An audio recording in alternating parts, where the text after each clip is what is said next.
Saraswati school के YouTube channel पे आपका बहुत बहुत स्वागत है। बच्चों, जैसा कि पता है आपको 30 जून को एग्जाम है, तो एग्जाम के अंदर मैं आपको देने जा रहा हूँ 6 नंबर का मैटर।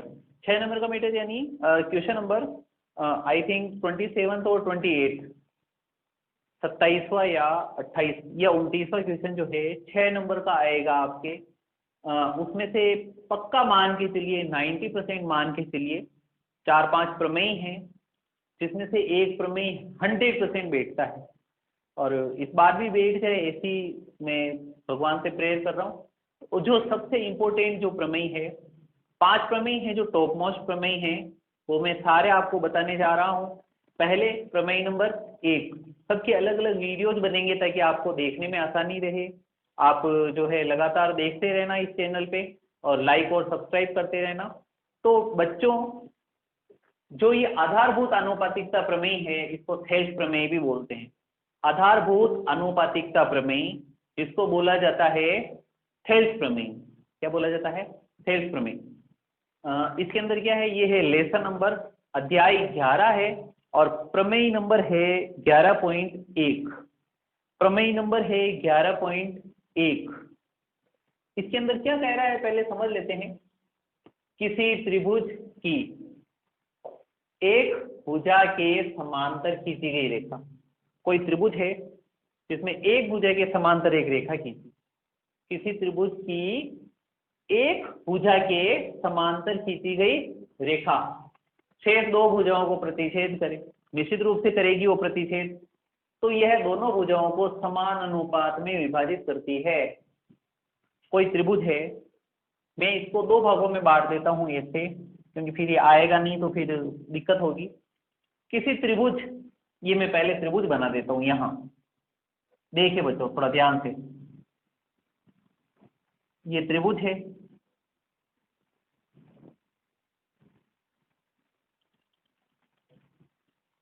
क्वेश्चन कह रहा था किसी त्रिभुज, मैंने त्रिभुज बना दिया कि एक भुजा के समांतर, कोई सी भी एक भुजा ले लो, जैसे मैंने ये एक भुजा ले ली, इसके समांतर खींची गई रेखा, तो इसके समांतर एक रेखा खींच देते हैं। ये त्रिभुज है एबीसी। त्रिभुज क्या है? एबीसी। इसकी एक भुजा के समांतर, तो मैं बीसी के समांतर एक रेखा खींच देता हूं। नाम दे देता हूं एबीसी डी ई, यानी ये इसके समांतर रेखा है। त्रिभुज हो गया एबीसी, बीसी के समांतर रेखा खींच दी। रेखा त्रिभुज की शेष दो भुजाओं को प्रतिच्छेद कर, देखो बची हुई दो भुजाओं को ये प्रतिच्छेद कर रही है, यानी ए बी को डी पर प्रतिच्छेद कर रही है, ए सी को ई पर प्रतिच्छेद कर रही है। तो यह समान अनुपात में विभाजित करती है, अर्थात जहां ये प्रतिच्छेद होगा इनका जो अनुपात होगा वो बराबर होगा। अगर मोटे तौर पे समझना चाहते हो तो प्रमेय ये बोल रहा है कि त्रिभुज ए बी सी है, इसके अंदर इसके समांतर ये रेखा है, बीसी के समांतर डीई रेखा है। अगर इसके समांतर ये रेखा समांतर हो तो ही, अगर इसके समांतर ये रेखा है तो AB और BD का अनुपात AE और CE के अनुपात के बराबर होगा। अनुपात बोले तो ratio. The ratio between AD and BD is proportional to AE and EC। Proportional यानी समान अनुपात में होगी या बराबर होगी, आप ये कह दो इन दोनों का अनुपात इन दोनों के अनुपात के बराबर होगा। एक बार और समझ लो क्वेश्चन क्या कह रहा है, प्रमेय क्या कह रहा है। प्रमेय बोल रहा है कि त्रिभुज है, एक भुजा के समांतर अगर कोई रेखा खींची जाए तो इनका जो अनुपात होगा वो बराबर होगा। अब प्रमेय में 4 बातें आती है जो मैं बता देता हूं। दिया गया है, सिद्ध करना है, रचना अगर होती है तो रचना करनी है और डेफिनेटली थ्योरम है, प्रमेय है तो रचना होगी होगी। उसके अलावा आता है उपपत्ति। समझ में आ रहा है? तो सबसे पहले अपन लिखते हैं दिया गया है, गिवन। ये इसका हल हो गया और हल में पहली बात आ रही है दिया गया है। अब क्या दिया गया है, जो देखो जो आपको नजर आ रहा है सामने वो दिया गया है। बताओ क्या दिया गया है? एक एक जना बोलो हाथ खड़ा करके। बोलो। हाँ, त्रिभुज एबीसी जिसमें DE BC के समांतर है और ये AB और AC को D और E बिंदुओं पर प्रतिच्छेद कर रही है, इंटरसेक्ट कर रही है। समझ में आ रहा है? तो क्या दिया गया है, पहले लिखेंगे त्रिभुज ABC में, त्रिभुज ABC में DE समांतर है BC के, जो AB तथा AC को क्रमशः रेस्पेक्टिवली D व E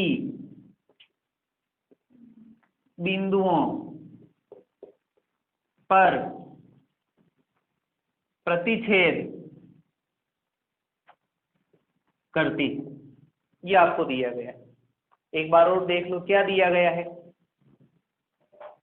त्रिभुज ABC में, त्रिभुज ABC में DE समांतर है BC के, पैरेलल है, जो AB तथा AC को D तथा E बिंदुओं पर प्रतिच्छेद करती है। समझ में आया? क्या दिया गया है बताओ नंदिनी। हाँ हाँ, ABC ट्राइंगल है, उसमें हाँ DEBC के पैरेलल है, समांतर है, जो AB तथा AC को D व E बिंदुओं पर प्रतिच्छेद करती है। अगर इंग्लिश में बोले तो आप ऐसा समझ सकते हैं, अगर इंग्लिश मीडियम वाले बच्चे हैं तो in triangle ABC DE is parallel to BC which intersect AB and AC at point D and E respectively। आ गया समझ में? तो इस प्रकार से आप समझ सकते हैं। अब आपके नेक्स्ट आता है, ये तो दिया गया है, उसके बाद आता है सिद्ध करना है। अब क्या चीज सिद्ध करनी है? अपने को सिद्ध करना है कि AD और BD का अनुपात AE और CE के अनुपात की क्या होगा, बराबर। यानी अपने को यह सिद्ध करना है AD अनुपात BD बराबर होगी AE अनुपात CE के। ये चीज सिद्ध करनी है, AD अनुपात BD बराबर होगी AE अनुपात CE के। ये बात अपने को सिद्ध करनी है। आ रही समझ में? चलो अब इसके उपलक्ष्य में थोड़ी सी रचना कर लेते हैं। अब क्या रचना होगी वो देखो, आप थोड़ा ध्यान से समझना। रचना के 2-3 पद आएंगे। अब देखना रचना क्या करते हैं, कंस्ट्रक्शन। B से E को मिलाओ, C से D को मिलाओ, ये ऐसे।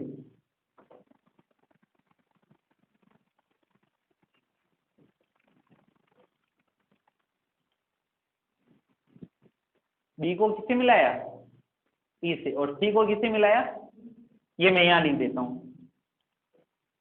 B को E से तथा C को D से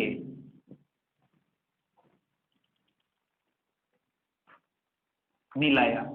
ये आपके विराम चिन्ह। पहली बात ये हो गई, B को E से मिलाया, C से D को मिलाया। समझ में आया? अच्छा अब एक और काम करेंगे। बिंदु D से AC के ऊपर एक लंब खींचेंगे, परपेंडिकुलर लंब, यानी 90 डिग्री का कोण बनाती हुई रेखा खींचेंगे AC पर। कहां से? D से, ये से।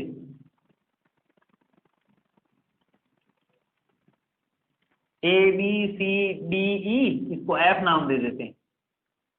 क्या क्या बताओ? बिंदु D से DF लंब खींचा AC पर, आप ये लिख देंगे बिंदु D से DF ये लंब खींचा AC पर। कहां पर खींचा? ये लंब का निशान होता, उल्टा टी का निशान। अच्छा बिंदु E से भी लंब खींचो AB पर, ये से, इसको नाम दे दो G। बिंदु E से लिख देंगे तथा बिंदु कहां से? E से, EG लंब खींचेंगे ए बी पर, बनाया, ये आपके विराम चिन्ह है, ये आपकी रचना हो गई। समझ में आ गया ना? ये 3-4 बातें समझ में आई है? क्या किया है मैंने? त्रिभुज ए बी सी में B C D B C के समांतर है। ये तो क्या हो गया? दिया गया है। सिद्ध क्या करना है? ए डी बी डी का अनुपात ए ई सी के बराबर होगा, ये सिद्ध करना है। रचना क्या किया? रचना में क्या किया? बी से ई को, सी से डी को मिलाया, बी से ई को और सी से डी को मिलाया, और डी एफ लंब खींचा ए सी पर, और ई जी लंब खींचा ए बी पर, लंब खींचा। आ गया समझ में? अब आप देखो, ये दिया गया है, सिद्ध करना है रचना। अब आपकी मोस्ट इंपोर्टेंट चीज आती है उपपत्ति। बोर्ड का पूरा उपयोग कर रहा हूं तो इस लाइन को थोड़ा सा मैं इधर की साइड ले लेता हूं, ये यहाँ पे। आ गया समझ में?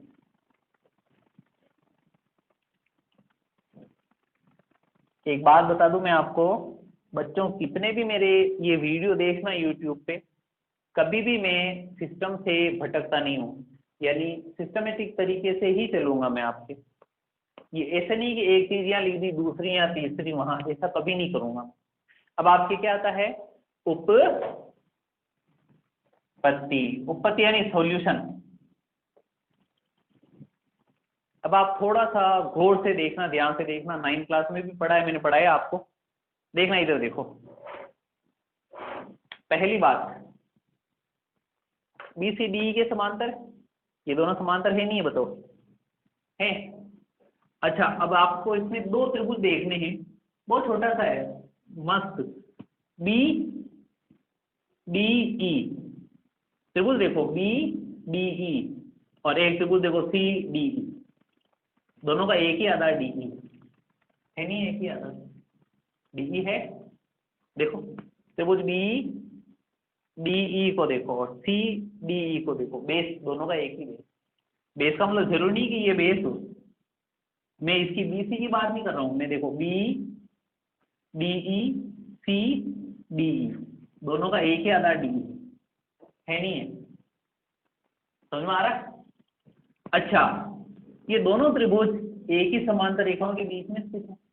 तो आपने 9th क्लास में एक प्रमेय पढ़ा होगा कि यदि 2 त्रिभुज ऐसे हैं जिनके आधार एक ही हों, 2 या 2 से अधिक त्रिभुज भी हो सकते हैं, ऐसे त्रिभुज है जिनके आधार एक ही हों और एक ही समांतर रेखा के बीच में स्थित हों, ये ऐसे त्रिभुज हैं। मान लीजिए जैसे ये दोनों समांतर रेखाएं, इसके बीच में चाहे जितने त्रिभुज हो, आधार सेम होना चाहिए। जैसे आधार मान लिया जैसे ये ए बी है, अब इस ए बी से ही निकलने चाहिए ये ऐसे। देखो इनका आधार एक ही है, ए बी एक ही आधार है और एक ही समांतर रेखाओं के बीच में स्थित है। कितने त्रिभुज हैं? 1 2 3 4, तो चारों का क्षेत्रफल बराबर होगा। 4 नहीं, अगर 5 होते तो पांचों का क्षेत्रफल बराबर होता, 6 होता तो 6 का क्षेत्रफल बराबर होता। ये फाइनल है तुम्हारे 9th क्लास में, ये प्रमेय है, ये तुम्हारे 9th क्लास में ये प्रमेय है, थ्योरम है।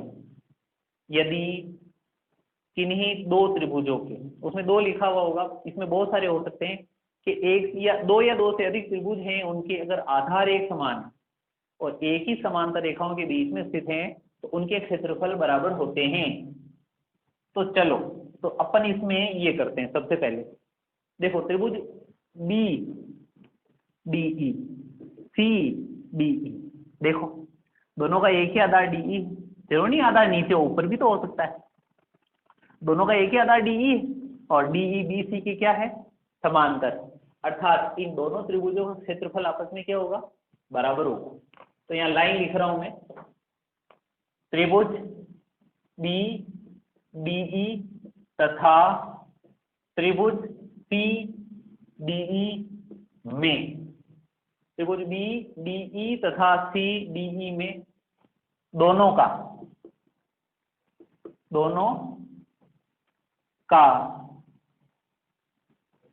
एक ही आधार डीई है तथा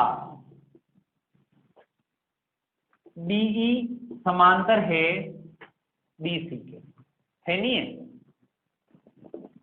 तब हाँ, अगर इस त्रिभुज का आधार एक ही है, एक ही समांतर रेखाओं के बीच में स्थित है, तब इन दोनों के क्षेत्रफल आपस में क्या होंगे, बराबर होंगे। यानी एरिया BDE बराबर होगा एरिया CDE। इसको समीकरण फर्स्ट, आप चाहें तो नाम ना दें, अभी आ जाएगा समझ में आपको। तो BDE का क्षेत्रफल और CD का क्षेत्रफल आपस में क्या होगा, क्षेत्रफल बोले तो एरिया। समझ में आ रहा है मैं क्या कि एरिया एरिया एरिया समझ में आ रहा है। हाँ, तो BDE का क्षेत्रफल और CD का क्षेत्रफल आपस में क्या हो जाएगा, बराबर हो जाएगा। अब आपको एक काम करना है, इन दोनों पक्षों में ये ADE है ना त्रिभुज, ऊपर देखो सिर पे बैठा हुआ कश्मीर बैठा हुआ ना, देखो ADE है ना, दोनों पक्षों में इसका भाग दे दो, ADE का भाग दे दो, दोनों पक्षों में देना, ठीक है। यहां लिख देंगे दोनों पक्षों में एरिया ADE का भाग देने पर, दोनों पक्षों में एरिया ADE का भाग देने पर कैसे, पहले इसमें देंगे area BDE upon area ADE बराबर area CDE upon area AD। BDE है इसमें भी ADE का भाग दिया, CDE है इसमें भी ADE का भाग दे दिया।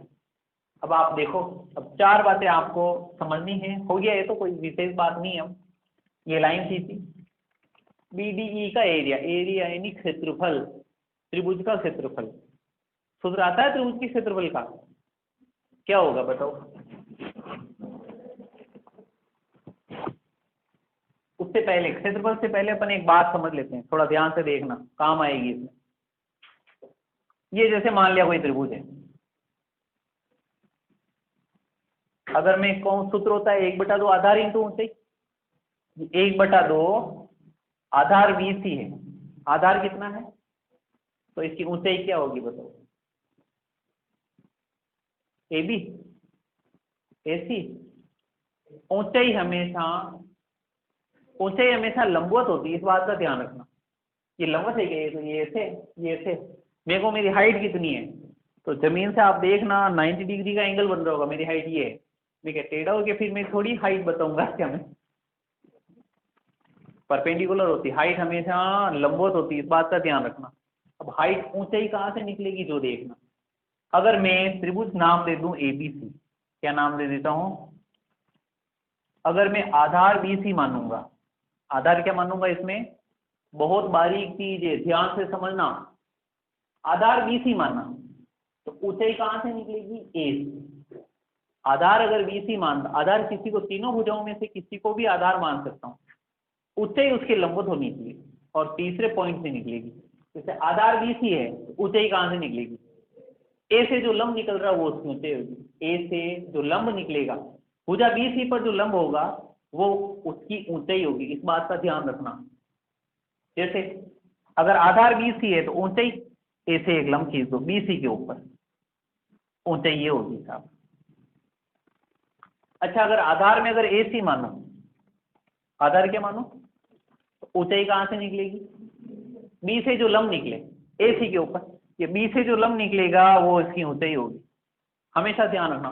बहुत बारीक काम है, इस प्रमेय में सबसे इंपॉर्टेंट चीज ये, अगर आपने इसको समझ लिया तो ये प्रमेय समझ में आ गया आपको, बाकी सारी बातें तो आ जाएगी समझ में, बट ये मोस्ट इंपॉर्टेंट है जो मैं समझा रहा हूं अभी। हाँ, अगर मान लिया आधार अगर मैं AB मान लूं, ऊंचाई कहां से निकलनी चाहिए, C से जो लंब निकलेगा AB पर, C से जो लंब निकलेगा AB पर। अब आपको मैं वर्बली थोड़ा समझा देता हूं क्या है। अगर मैं त्रिभुज ले लूं BDE ले लेता हूं, क्या ले लेता हूं, BDE। अगर त्रिभुज BDE है और आधार अगर मैं BD मानूं, आधार क्या मानूं, तो ऊंचाई क्या होगी बताओ, ऊंचाई जो ई से जो लंब निकल रही है, ऊंचाई क्या होगी, ई से जो लंब निकल, अब ई से लंब कौन सा, बीडी पर, ई से लंब कौन सा पड़ना चाहिए, बीडी के ऊपर। अच्छा, अगर मैं आधार डी मानूं तो ऊंचाई कौन सी होगी, ऊंचाई डी से निकलेगी, बी से जो लंब खींचा जाएगा किस पर, डी पर, बी से जो लंब खींचा जाएगा किस पर, डी पर। अच्छा, अगर आधार में बी मानो तो ऊंचाई कहां से निकलेगी, डी से जो लंब खींचा जाएगा किस पर, बी पर, ये ध्यान रखना। अच्छा, अब सारा गेम आपके यही है, अब इस गेम को समझना आप। अब जादू कर रहा हूं, मैजिक कर रहा हूं, ये मैजिक कर दिया मैंने, कर दिया मैजिक।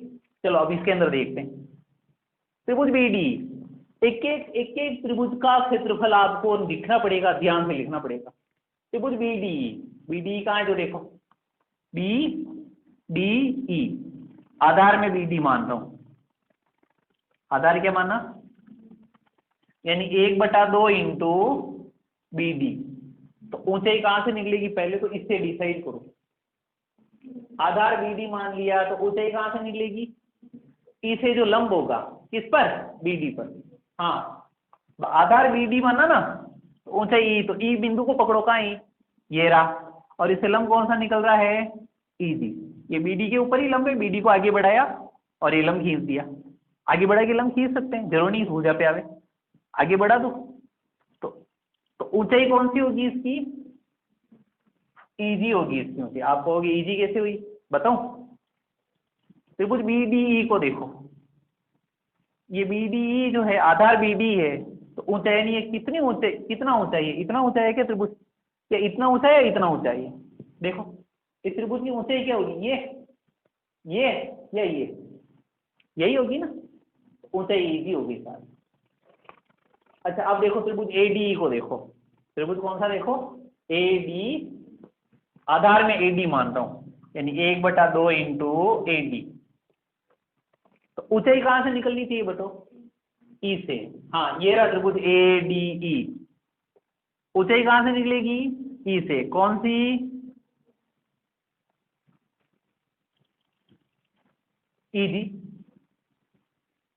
अच्छा, अब इधर आ जाओ, त्रिभुज ले लो सी डी ई, सी डी कहाँ है, सी डी ई, इसमें आधार में सी मान रहा हूं, आधार क्या मान रहा हूं, लो साहब ये सी लिखा, तो ऊंचाई किसमें से निकलनी चाहिए, जो देखो डिसाइड करो, ये सी ई आधार माना, तो ऊंचाई कहां से निकलेगी, डी से, जो लंब होगा डी से। हाँ, सी डी ई, आधार सी है तो ऊंचाई डी से निकलनी चाहिए, तो कौन सी होगी इसकी ऊंचाई, क्योंकि ये इतना ऊंचा है, हाँ, इंटू डी एफ। अच्छा, त्रिभुज ए डी को ले लो, ए डी ई, इसमें आधार में ए ई मान लेता हूँ, आधार क्या मान लिया, ये 1/2 इंटू ए ई, तो ऊंचाई क्या होगी, ऊंचाई निकलेगी डी से। हाँ, डी से कौन सी, डी एफ। ये चार बातें अगर आपको समझ में आ गई तो ये प्रमेय आपको समझ में आएगी। अब क्या होगा देखो, आधे से आधा, ईजी से ईजी कैंसिल, डीएफ से डीएफ कैंसिल, आधे से आधा कैंसिल, जो आया इसको उल्टा करके लिख दो, पलट के लिख दो, जैसे बीडी अनुपात एडी है, इसको उल्टा करके लिखा तो क्या हो जाएगा, एडी अनुपात बीडी बराबर सी अनुपात एई है, इसको उल्टा करके लिखा तो क्या हो जाएगा, एई अनुपात सीई। लो साहब, यही आपको सिद्ध करना था, HP hence proud. Thank you. और सुनिए, ये जो प्रमेय है ये 6 नंबर का आ सकता है।